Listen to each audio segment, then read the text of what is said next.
Abu Abd-ar-Raḥmān al-Khalil ibn Ahmad ibn Amr ibn Tammām al-Farāhīdī al-Azdī al-Yaḥmadī, more commonly known as al-Farāhīdī or simply al-Khalil, was one of the earliest Arab lexicographers and philologists. His best-known contributions are Kitab al Ayn, regarded as the first dictionary of the Arabic language, the current standard for Harakat, and the invention al-Arud, musicology and metre. His study also formed the basis for prosody in the Persian, Turkish and Urdu languages as well. Al-Farahidi was considered the shining star of the Basran school of Arabic grammar and a legitimate polymath who was not only a scholar but a genuine man of original ideas. Life. Born in 718 to Azdī parents of modest means, Al-Farahidi was from southern Arabia and later moved to Basra, Iraq. Originally an Abadi, he became a Sunni upon his move to Iraq, where he lived a simple and pious life. He was only a second-generation Muslim, his parents having converted to the faith. It was said that Al-Farahidi's father was the first person to be named Ahmad after the time of the Muslim prophet Muhammad. His nickname, Farahidi, differed from his tribal name as one of his ancestors was named Fahad. A Farahid is a young lion and the plural is Farahid. The modern-day descendants of his tribe are the Zaran tribe, residing primarily in the Al-Baha province of Saudi Arabia. While in Basra, he was a student of Abu Amr ibn al-Ala. Unlike his contemporaries among Arab and Persian men of letters, Al-Farahidi refused both lavish gifts from the ruling class and sinking to the level of maliciously slandering and rumor-mongering against his intellectual rivals.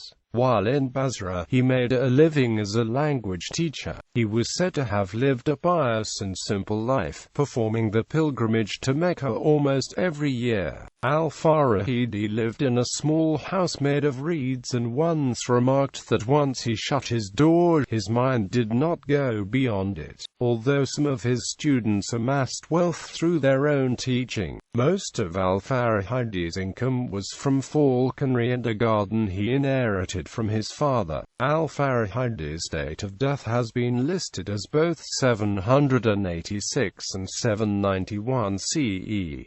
His preoccupation with deep thoughts led to his death. It is said that one day, Al-Farahidi was attempting to work out an accounting system in his head which would save his maidservant from being cheated out of money by a greengrocer. He then absent-mindedly bumped into a pillar of a mosque he had wandered into and sustained a fatal fall. Views. Al-Farahidi's eschewing of material wealth has been noted by a number of biographers. In his old age, the son of Habib ibn al-Mahalibone, reigning governor of the Mahalabids, offered Al-Farahidi a pension and requested that the latter tutor the former son. Al-Farahidi declined, stating that he was wealthy though possessing no money, as true poverty lied not in a lacking in money, but in the soul. The governor reacted by rescinding the pension, an act to which Al-Farahidi responded with the following lines of poetry. He who formed me with a mouth, engaged to give me nourishment till such a time as he takes me to himself. Thou hast refused me a trifling sum, but that refusal will not increase thy wealth. Embarrassed, the governor then responded with an offer to renew the pension and double the rate, which Al-Farahidi still greeted with a lukewarm reception. Al-Farahidi's apathy about material wealth was demonstrated in his habit of quoting Aql's famous stanza, "If thou wantest treasures, thou wilt find none equal to a virtuous conduct."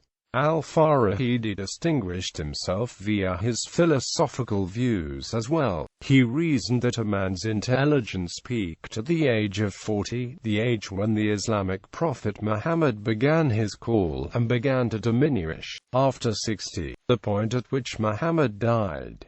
He also believed that a person was at the peak intelligence at the clearest part of dawn. In regard to the field of grammar, al-Farahidi held the realist views common among early Arab linguists yet rare among both later and modern times. Rather than holding the rules of grammar as he and his students described them to be absolute rules, al-Farahidi saw the Arabic language as the natural, instinctual speaking habits of the Bedouin. If the descriptions of scholars such as himself differed from how the Arabs of the desert naturally spoke, then the cause was a lack of knowledge on the scholars' part, as the unspoken, unwritten natural speech of pure Arabs was the final determiner. Al-Farahidi was distinguished, however, in his view that the Arabic alphabet included 29 letters rather than 28, and that each letter represented a fundamental characteristic of people or animals.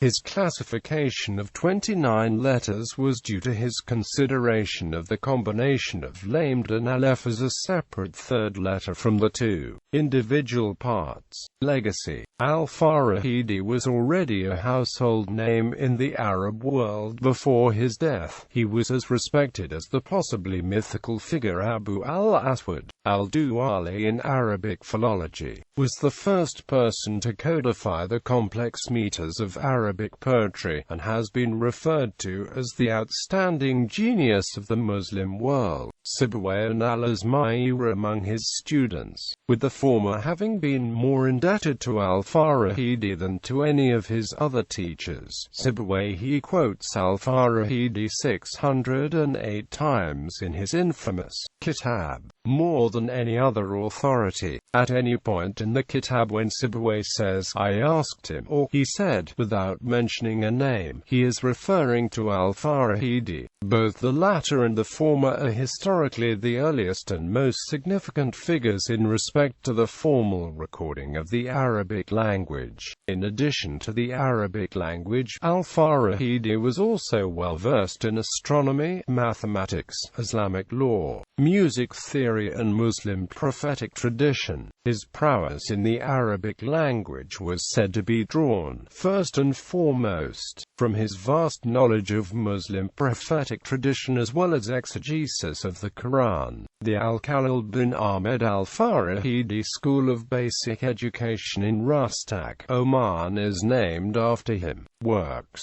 In addition to his work in prosody and lexicography, al-Farahidi was also considered the first person to write about the rules governing the use of metre in Arabic poetry and musicology in the Arabic language. He is often referred to as a genius by historians and was considered not only a scholar but an inventor of ideas. Cryptography. Al-Farahidi was the first of many linguists who would author works on the topic of cryptography and cryptanalysis. He wrote a book on cryptography titled The Book of Cryptographic Messages. The lost work contains many firsts, including the use of permutations and combinations to list all possible Arabic words with and without vowels. Later Arab cryptographers explicitly resorted to al-Farahidi's phonological analysis for calculating letter frequency in their own works.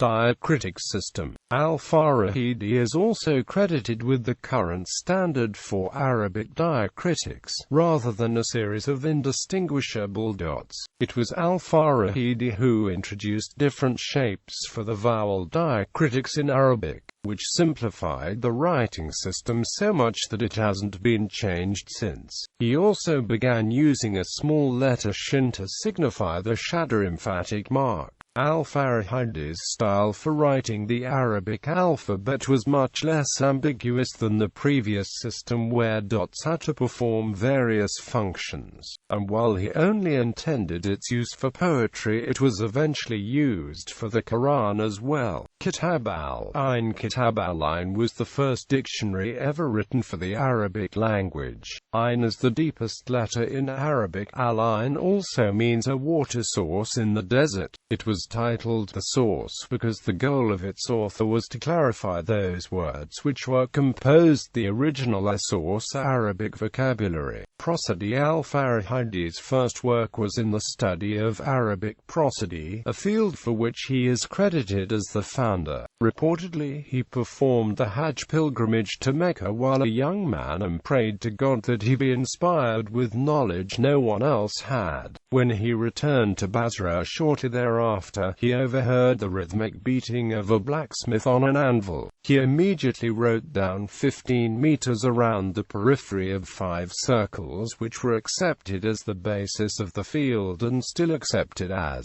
such in Arabic language prosody today. 3 of the meters were not known to pre-Islamic Arabia, suggesting that al-Farahidi may have invented them himself. He never mandated, however, that all following Arab poets must necessarily follow his rules without question, and even he was said to have knowingly broken the rules at times.